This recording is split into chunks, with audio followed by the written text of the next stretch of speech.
Hey Authority hackers, welcome to this week's episode. In today's episode, we are going to be talking about ranking new content without building links. I know that link building is either something a lot of people don't want to do, or it's just some finite resource that you can't just do for every single page you're publishing on your site. And so we're going to be talking about these pages where, let's say you're out of link building budget or resources or time or whatever, and you still want to get more organic traffic. How do you do that? That's what we're addressing in this episode, and you will see there is a bunch of sneaky tactics and examples, etc. And if you enjoy that kind of like tactical episodes, don't forget to subscribe, like, and drop us a comment below and tell us what other topic you'd like us to talk about in the podcast. We read all the comments, and we're really interested in making episodes that you actually care about. So yeah, let us know in the comment section. I'm not going to juice that intro anymore. Let's get started with the episode.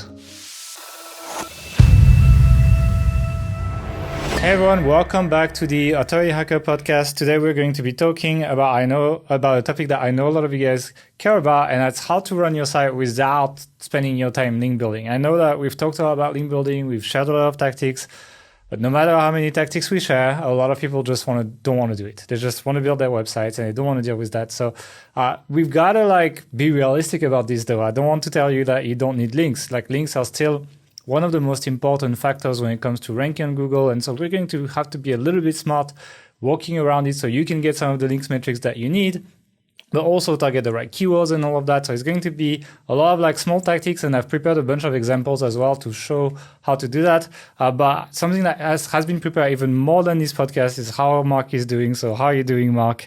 What have you prepared for today? A little dance maybe or something like this? As always, Gail, I've spent hours, days even preparing to answer this very question. No, not much to be honest. How is it going? Fine, I guess.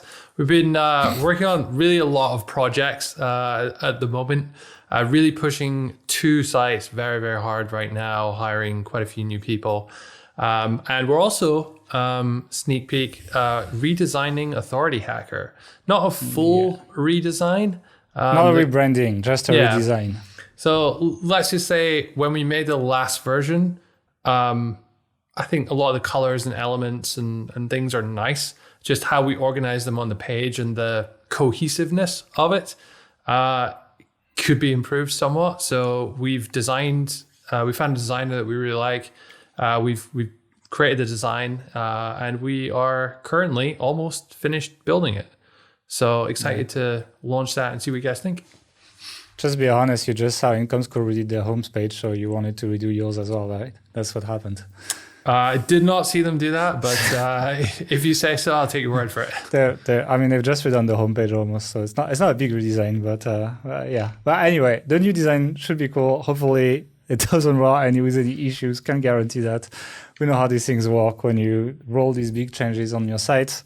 Hopefully rankings will be okay. I think they will be okay. I'm not too worried. We've done a bunch of changes as well. We've changed server recently and so on without any issues. But you know how this works, right? It's it goes well 95% of the time, and 5% of the time unforeseen consequences of things you do happen. But that's not what people came here for. So we should go into what people came here for, which is essentially how do I get a bunch of traffic without spending my days link building?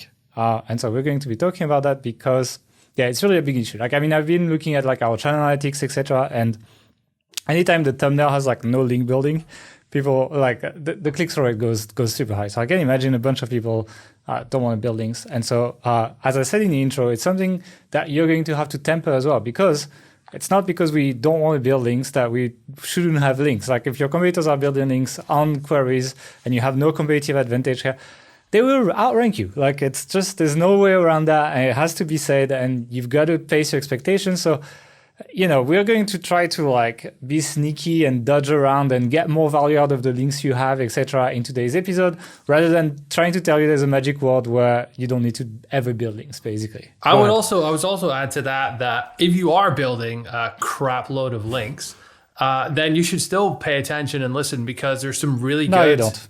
No, no, I'm kidding. No, go ahead. I was like, am I at the right podcast recording today? Yeah. Then you should still pay attention, because there's a ton of really good keyword research and just tactics on getting more bang for your buck out of what you're already doing. Yeah. And I think sites and site owners who can't, won't, or don't build links have to resort to these tactics in order to make progress. And so there's no reason you can't use them too. I actually think eventually, as the market becomes more competitive, it's not the case now, but you will need to both do these smart tactics and build links. You know, it's kind of this like, as competitiveness increases, that's the kind of stuff where it's like, well, you can do one or the other right now, but eventually you probably need to do a bit of both to actually get some results. But let's start with the first one, which is going to be mostly addressed to people starting websites. And that's starting on an expired domain. I was editing the video before we started recording the podcast, Mark, but I've made a video on picking expired domains, what we're looking for, what tools we're using, like how we pick them up, etc. It might be released at the time at which this podcast is coming out, so you can go and check on our channel. We put a card, I guess here, the editor's going to It won't be. It's going to be next week. Okay, well, sometime soon then you get that video. Subscribe. But it's a 14, 15 minutes video where I show like exactly the tools, exactly what to look for, exactly what metrics, exactly everything. But I must say that I've been quite impressed with expired domains in the past like 2 years. I think, where it started is when I did this Alpha Investors review and they built that site for us. And it's funny because in the review, I'm like, they picked some keywords that I don't think that site is going to rank for. Because of my experience, I usually used to build sites on like fresh domains. And it actually ended up ranking for these keywords. I think the keyword was like how to install a urinal or something very sexy. And the site is ranking for it, despite the fact that no link building was done for it at the time. And it was like number one for that keyword. And you can pick up DR like 20 to 40 sites with like, 100, 200 linking root domains for like less than $1,000 if you play your cards correctly. It doesn't mean you'll find exactly the domain you want in exactly the niche at exactly that time, but you can find a domain that is pretty clean, has some interesting links. And what it does is like in a lot of niches, DR 20 to 40, you can do some damage already. You can build a profitable site just putting content on that domain. And I think that's kind of the strength of people who don't want to build links and can are niche flexible, I would say. They're willing to just go for the niche where they find a good domain for. That's one way of running sites. And I think it's quite viable, to be honest. And I like also that, usually the first year on a fresh domain, it's pretty shit, regardless of how much link building you do, etc. Whereas on these expired domains, it's usually pretty fast. So I quite like it. And how about if you already, let's say you're a year or two into your site, can you just buy another expired domain with a bunch of links and 301 redirect them? That's actually one point that comes later. You can do that. It's a tricky one because if you just like buy a domain and then wildcard redirect, which means like every URL of the site redirects to like the homepage. That's kind of the lazy way. You buy an expired domain, you're like, I don't have time to take care of this. You wildcard redirect to your homepage. From my experience, it doesn't do that much. Like, it's going to bump your DR, but you won't see much else. So usually this kind of stuff works when you also have some like salvageable content on that domain and you're able to redirect the old page to the same page on your site. Maybe go get the content on like archive.org, etc. And then that can work. And for example, Kevin, I remember like a couple of years ago from Epic Gardening, he told me he actually reached out to a site and offered to buy them for like $1,000, right? Or something like that. It's like nothing. And from just moving the content to his site and doing the redirect, he got an extra 100,000 visits per month, which, like paid for itself in like a week of AdStripe or something like ridiculous like that. So I don't think you'll find these kind of deals very often. These are quite rare, so let's be realistic here in expectations. But yeah, you can do that. It is quite a bit of work. When I talked about like deploying the new design on Authority Hacker and we're going to have to be careful on the technicalities, etc. It's a bit of that as well. When you buy an old site, you move the content, sometimes the content is kind of shit as well. So maybe you want it to be rewritten or something, or you need to kind of like resurfer it or like, so it is a pretty big SEO task, but from the right domain, it's possible. Now finding a domain that is exactly matching your niche with some content you're happy with that you can redirect, etc.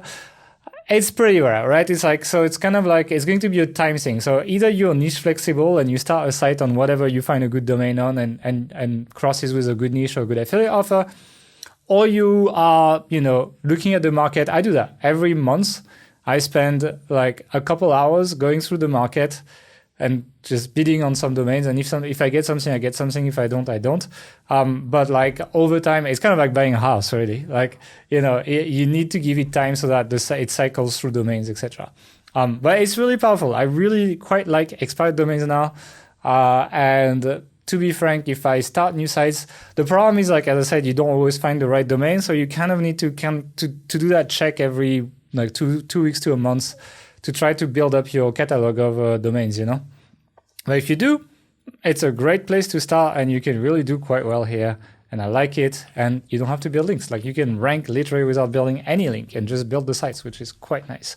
I would expect that I'm going to be updating tasks to do a full tutorial on picking up expired domains sometime next year. So actually, just because I think it's something that some people might be enjoying. So that's essentially the first one. Don't build links. Just buy them from expired domain. If you're not finding them yourself, I mean, where are you going to find links? To expired domains. You're making me spoil the entire video, but there's basically 3 places you can go if you want to go like the cheapest of finding expired domain, but doesn't make much sense because it takes a lot of time. Just go on GoDaddy Auctions for expired domains. You need to still pay $5 per year to be able to bid on domains, but you can see them without paying. So you could just purchase that $5 whenever you have a domain. But the metrics are freaking terrible. It's the worst interface ever. GoDaddy. Like, they give you traffic estimates, etc., but it's full bullshit. It's worse than Alexa or something like this. So don't even bother. My favorite way of doing this is using a tool called Spamzilla, because there is like a full interface with like Ahrefs data. They have like some kind of like spam score as well. You can sort out the spam domains. You can see the drop history. You can see all of that. And I think it's like $37 per month or something. So I think if you're going to be dropping hundreds or thousands of dollars buying some domains, I mean, $37 a month is not that crazy if it's going to save you hours per month just scouting for domains. So provided you actually do your homework and use it, it's good value. And then if you just don't want to be bothered, you just want like to be shown good domains and not filter, then there is Odys.global and there is Juicemarket.com, which are like kind of like premium expired domain marketplaces with like branded, etc. And Odys even like builds a site for you if you want. And that's okay, but like, a domain that I would probably pay like $800 to $1,000 for on like GoDaddy that I found on like Spamzilla would probably sell for like $3 to $5,000 on like Odys, for example. So, you need to be willing to pay that premium for the hassle-free version of it, or you just go and do your own research. And I find like more options going through Spamzilla than I find through Odys, even though all the domains are good. Like, I often struggle to like match it with like a business model you could do, or like what you would do with that domain. And because what's really important when you pick up an expired domain is that the old site was as close as possible to the new one. Actually, John Mueller did an interview, like he answered questions on the Webmasters like Hangout or something in 2020.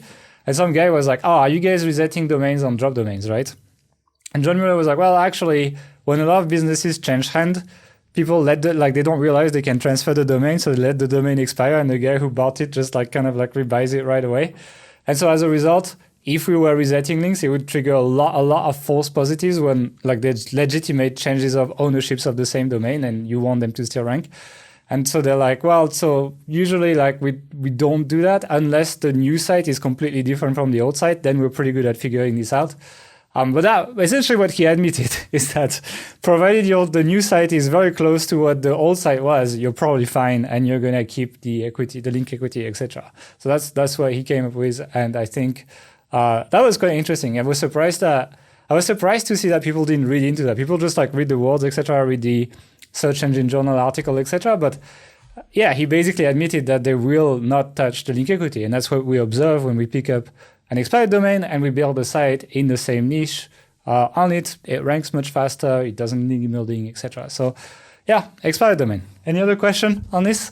No, continue. All right. Well, it's good I did the video today, so I was ready, The next one is building hubs going nuts on internal links. So again, if you're not going to be building links, provided you have some level of authority, if you have 0 links to your domain, internal links of 0 to 0, it's just going to do 0. Like you need some authority. But if you like what we do on our sites is we tend to build a hub page that crystallizes most of our link building effort. So we just need to link build one page and it can target a big keyword. And I'm going to show you an example in a second that is pretty interesting.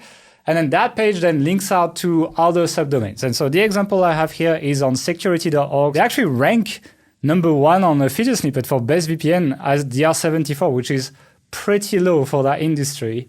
So good job at that to them. But what you also see when you open that page is that below the traditional like comparison table, they have VPN guides, and you see they have VPN for streaming, VPN for torrenting, VPN for gamers, VPN for cheap. That's a bit, I would say cheap VPNs instead, but whatever. VPNs for Chrome, etc., etc. So they basically link out to sub keywords of best VPN. And that best VPN page is the top of their hub, and then they kind of have the other sub pages that are below that. And if you look at how they've done their link building, so you open it in Ahrefs, and I've given you the report as well. We'll show it on your screen if you're watching. You will see that they've basically link built 2 pages. They've built their best VPN page, and they've link built their free VPN page.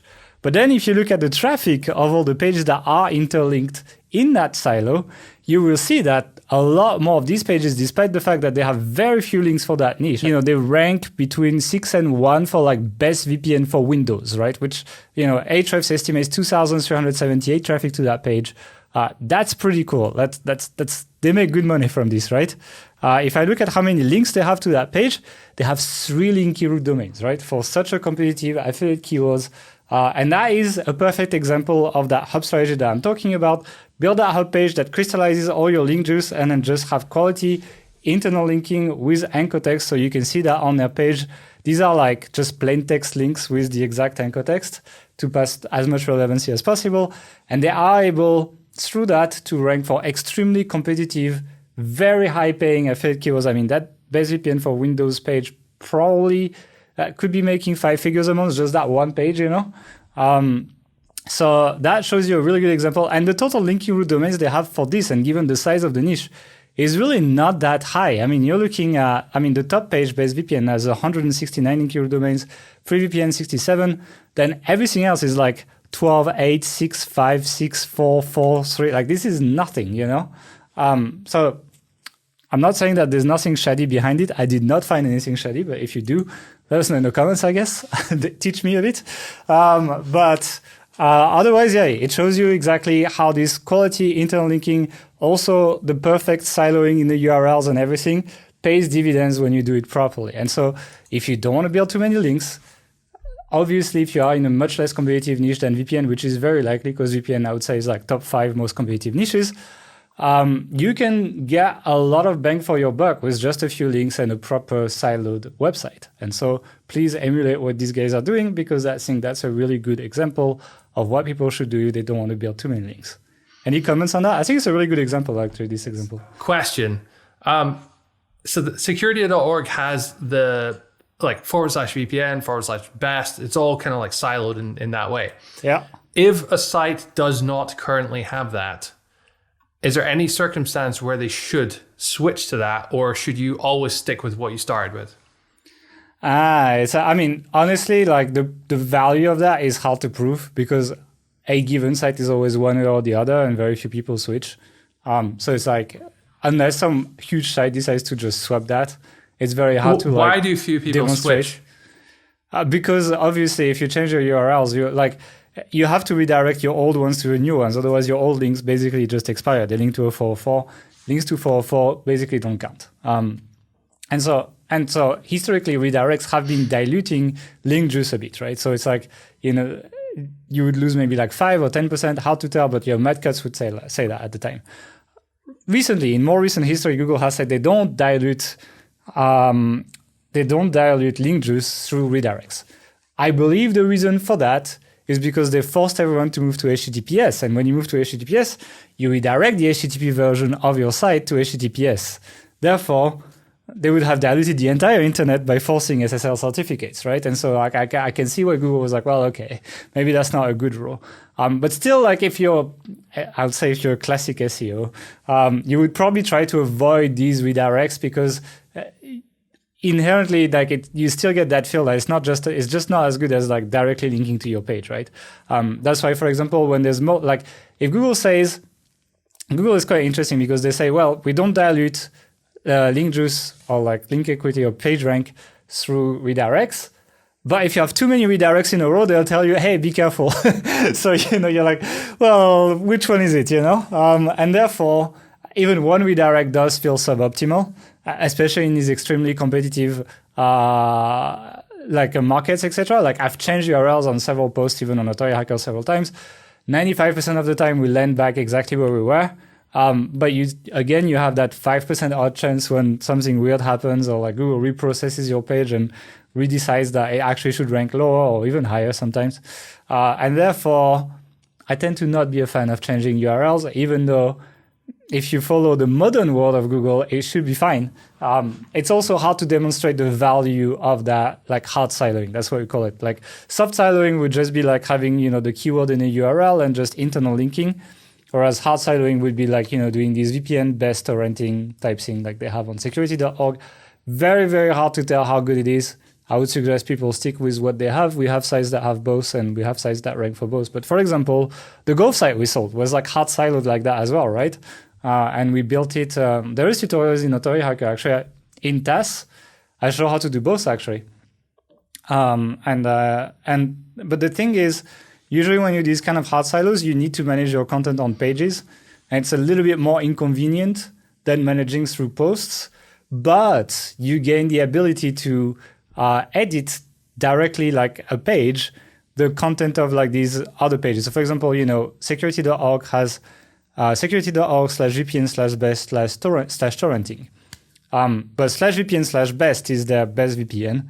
They can edit that as well. Whereas if it was a category on WordPress, editing category pages on WordPress is a pain in the ass. It's like, unless you do something, it's terrible. You need to do redirects, etc. It's also shit. So it really depends what you want. I don't think one is better than the other. I usually just tell people to choose.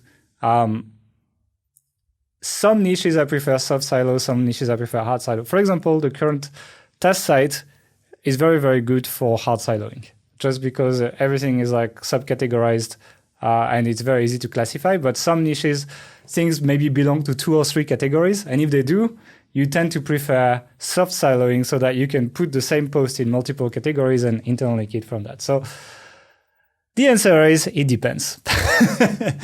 It always depends. So that's all of these for that, right?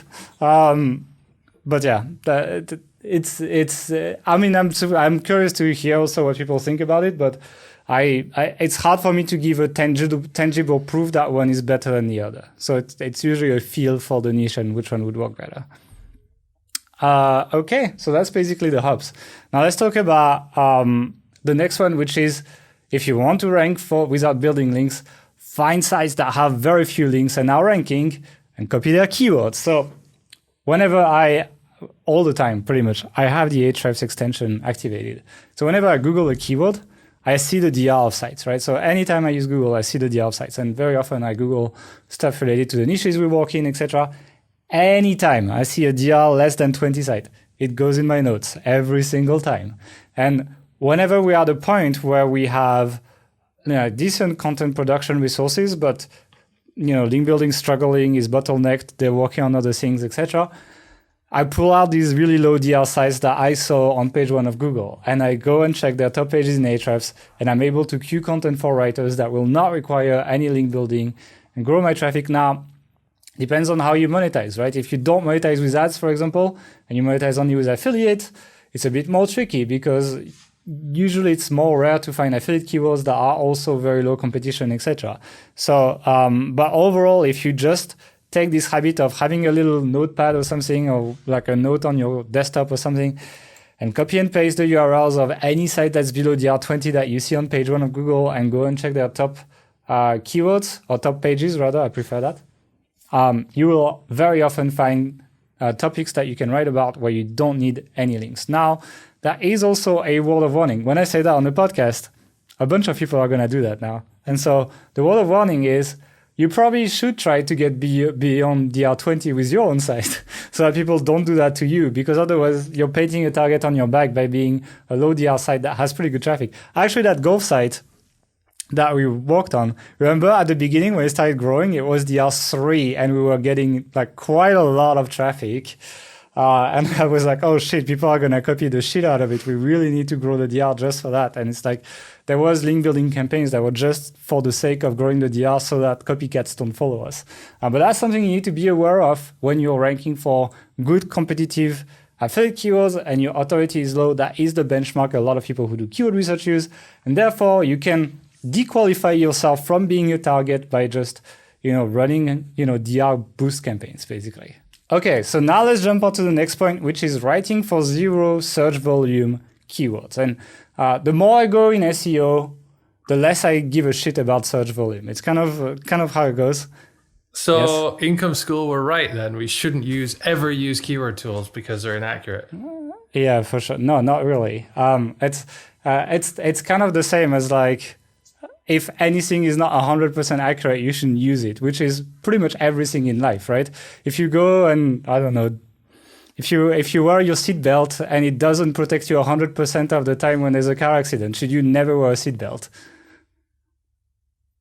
Are you asking me, or is that a rhetorical question? It's a rhetorical question. All I'm saying is like it's not because things are not 100% accurate that they're not useful. And that's definitely the case with keyword tools. I don't think it's like zero search volume doesn't mean that it doesn't help. And overall, I find the traffic metric you get from keyword tools, even though you've made a video showing that they're not that accurate, being a lot more interesting for me because really any given page ranks for hundreds of keywords. So looking at that one keyword doesn't make much sense. And so this traffic metric that you get from keyword tools instead gives you the total amount of traffic a page might be getting, the estimate that the tool makes, across all the long tail keywords that page ranks for. And that means that it's going to be much more accurate than search volume, for example. And so, but the thing is like, I would say 80% of SEOs still do keyword research based on search volume. So you kind of like dodge the crowds by going for these zero search volume keywords. And especially when you get to like the lower end of search volume, they tend to be more inaccurate. Like if you're comparing like 1,000 to 10,000 or even like 5,000 to 50,000, okay, that's fair enough. Like you get a good idea. But like when you're comparing like 100 to 0, it actually means almost nothing. Like these tools are not that accurate and you can't really trust them. So I actually have an example that I did. So I went on Ahrefs and I searched for deadlift and I put volume 0 to 1. Therefore, like I was looking for search volume 0, but they didn't let me put 2 times 0. And I put keyword difficulty maximum 5. So I was looking for something very simple. And I only had like 20 keywords left. And one of the interesting keywords that I found was how to recover from deadlift back pain. And I popped that keyword in the Keyword Explorer, 0 to 10 search volume, I think keyword difficulty 1 or something like this. But then you look at the traffic number of the top ranking pages and it's in the thousands, right? It's like a lot, they're getting a lot of long tail traffic and these are very low DR size that are ranking. I see number 1 is DR36, number 3 is DR3, number 6 is DR16, number 7 is DR7, number 10 is DR1, right? So we're talking, DR1 is like, I don't think, even if we build the site and we build no link, I think after 6 months it's still more than DR1, it's very hard to be DR1 for a long time. So it shows you like how uncompetitive that keyword is. Now, obviously that DR1 doesn't get like thousands of traffic, it gets 87. But that DR3 gets 1,173 traffic. And that's like a really good keyword if you're either monetizing with ads or if you're selling like info products. But also you could sell products here. Like, you probably need like a foam roll or something like this to actually like do like all the exercises that you need to recover from that pain and like reduce it. And you can sell that as an affiliate. And so like that shows you that I'm able to dodge the crowd of something that's pretty difficult. Fitness is not exactly the simplest niche. There's so many sites, etc. And we're finding very, very easy keywords without even trying. That's the first one I checked, literally. So that shows you the power of like zero search volume keywords. Nobody's really looking at them. And I think you can get quite good traffic writing about these topics that everyone is ignoring, basically. So that's basically my next one. How do you avoid that? I mean, if DR1s are on the first page, you can rank, basically. Any comments on this one? Nope. The next one that I'm going to show you is going to be interesting, and I'm going to also have an interesting example, and that's writing about topics that quote-unquote get links naturally. Now, I know you're probably rolling your eyes like behind your head at this point when I say that, and I understand that.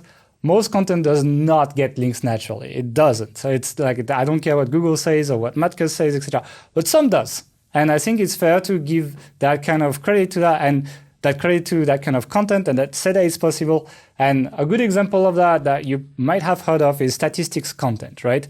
If you write content that people will refer to when they write content, it's kind of like meta, you know? Then you will be collecting links, and statistics content works really well. And my example for this one is actually Backlinko, Brian Dean. Very impressive SEO stats. I mean, 500,000 organic according to Ahrefs, DR89, really, really impressive for an SEO, probably the biggest SEO log. He has more traffic than Moz now or something, like it's crazy. But what's interesting is like, now that he's kind of like at the top, how does he grow? How does he get a lot of links? And, you know, when you put Backlinko in Ahrefs, sure, you find all his blog posts, etc., but you'll find some interesting statistics pages. So for example, Brandon has a page called Instagram users with all the stats for how many people use Instagram, how many people log in every day, etc. Nothing to do with SEO, right? And you'll be like, well, Instagram is kind of social media, it's kind of the same, etc. Well, okay, but he has the same page for WhatsApp. How is that related? It's not even a social media, it's a messaging app, right? And he also does that to collect links. And that page has 418 linking root domains, right? So it's a pretty good link earner for the site. Not as big as his biggest blog post, to be honest. But you'll still be like, well, that's kind of digital, etc. And like that's kind of like communication, marketing, you could argue, etc. Okay, he has the same page for Roblox. Do you know what Roblox is, Mark? I don't know. I would be worried if you knew, but I knew, so you should be worried. Roblox is actually a game kids play, like literally like 6 years old kids play online, right? It's kind of like Fortnite for younger kids even. And Brandon has a page with all the Roblox stats, for example. That page has 257 linking root domains, so same. It's a huge link earner for him, and he's scaling the shit out of this. I've found more than 50 pages like that on Backlinko, including one with Bumble users, for example, as well, where it's like the dating app as well. This one, I don't know if you know. Be careful, your wife might be watching. It was coming out right at the end of my single year, so I'm not too familiar with it, unfortunately. Never used any of these either, but I know what it is from talking to single friends. But anyway, he does that as well. So I think the argument of like, oh, it's kind of related to SEO, etc. I think we're past that at this point. Brandon has found his niche. He's just writing a bunch of statistics posts. And that's a way for him to scale link building without doing outreach, I believe, and just leveraging his DR89 site. And he ranks naturally for it, and then he just gets links passively. That's what he does. And that is, you can do that on smaller niches, right? Obviously, he's doing it for the big stuff. But if you're doing something like, let's say you have a blog about Siamese cats or paintball. Let's say paintball because we love the paintball gun, right? I think if you wrote a blog post about paintball stats or like how many people play paintball in the world or are licensed to a club or something like this, etc. I think whenever a journalist writes about that, and it's pretty easy to rank for that, like I'm pretty sure there's zero competition, you would be getting links. And I'm not saying it's going to be your entire link building strategy, but it is going to be one of the pillars of it, and it's going to earn you links passively without doing it. And you don't have to do link building when you do that. You just need to build a page. So trying to brainstorm ideas for this kind of statistics pages is a really good idea for people who don't want to be building links. So that is the next tactic. Actually, that's the last one because you spoiled my last one. Yeah. Do you need to? So Brian Dean's obviously when he writes a post, there's a very good chance he's going to be number one for it just because his DR is so massive. If you're, perhaps not such an established site, can you reliably use that tactic, or you're not necessarily going to rank number one organically and therefore pick up organic links from it when people are searching and look at the number one result. I mean, what I think is like you can always find keywords that would work. So like, I think if you have a DR20 paintball site, you can rank number one for paintball statistics or something. Like you don't need a big site. You can be DR1, but you don't need a big site at all. It's quite easy. And then you could brainstorm like subtopics of that. So like, for example, I know because I've done so many examples on paintball, like Tipman is one of the paintball gun brands. You could write something about Tipman statistics or something like that, or like a brand, like kind of like ID thing or whatever. And you could potentially get links to that, etc. So you can kind of like niche down on these things. Obviously, the smaller the topic, the less links you're going to get, right? So the problem then is like, how many links is that going to yield? So you need to kind of find that balance between like how large the topic is and what is your likelihood of ranking.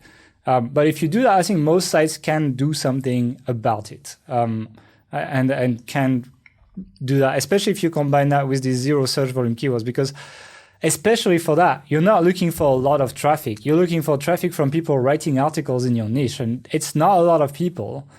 So forget about search volume. If you see the keyword pop in Ahrefs and it's zero search volume, write that statistics keyword. You might get links over time.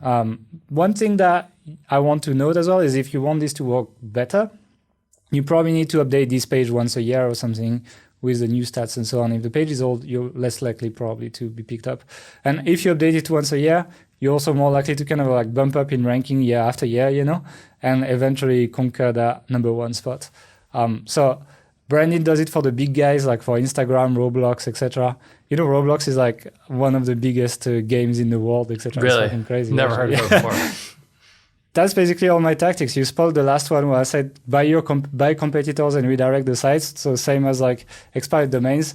So you spoiled that one. But that is pretty much the tactics I wanted to share with people on, not building links and building sites instead. And I think, especially if you start with an expired domain and you don't pick a too big niche, it's quite possible to make it happen. But know that as things get more difficult, you will have to dabble with link building, even if it's not a huge part of what you do, basically. So that's basically it. Any final words of wisdom? Nope. All right. Well, thank you for joining us for this episode. If you enjoyed it, don't forget to thumb up, subscribe, like, comments, all of that. And we'll see you in 2 weeks for another episode. Bye. It's in the thousands. It's a lot of traffic. And so, let's cut this. That was the next point, actually.